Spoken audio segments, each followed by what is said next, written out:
Yeah. you've been in California a lot longer than I have, so I'd be interested to hear, give our audience just a quick kind of 20 to 30, maybe even going back as far as who was that guy who lost to Clinton in the primary in 92? Brown? Jerry Yeah, Brown, Jerry right? Brown. Yeah, yeah, Yeah. he was governor for a couple times actually. And then he came back and did it again. Mhm. Yeah, I remember. Mhm. But, does this state have what it takes politically to really live up to its potential? You know, I think it really does because in a way California is like ahead of the curve when it comes to a lot of social issues in particular, or like we're the hub of so much tech.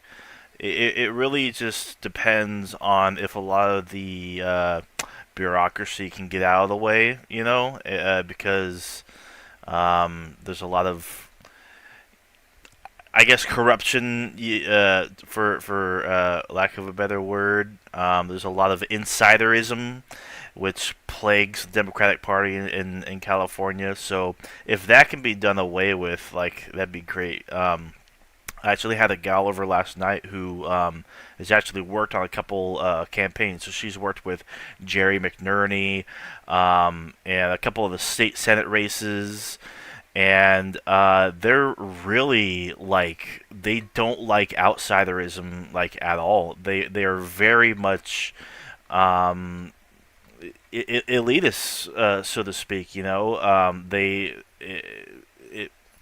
In it's pretty Sacramento, you're gross. talking about. Yeah, yeah, the general area, yeah, like this District 5 and like state senate as well.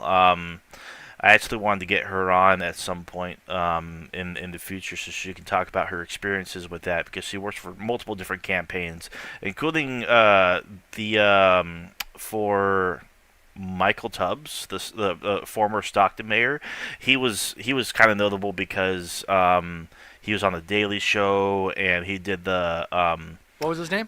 Michael Tubbs. He did like the five hundred Oh, yeah. dollar for families in Stockton. It was like a friggin' what's the term, the Andrew Yang thing, like a UBI basically, for select families, and apparently it was like really really successful. And yeah, he ended up actually losing his mayoral re-election, but yeah, that's something I can probably get set up just to get more insight on the mechanisms of certain campaigns within the Democratic Party and whatnot. But yeah, what we got here, Schiff is fucking way ahead, of course. G- Give me some fill. I gotta leave the dog out. Hold on one second. No, you're fine. Yeah, like God, I'm so sick of seeing ads for Adam Schiff. Like he should not be that high, but he just has so much money to throw around. So like, of course, he's going to be pulling ahead of clearly the two better options for the race.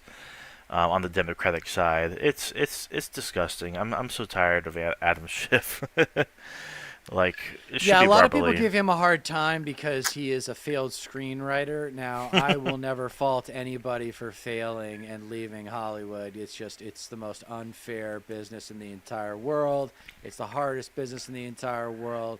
No Yeah, big deal. except But except some when he people don't goes get in, over it, like Ben Shapiro hasn't.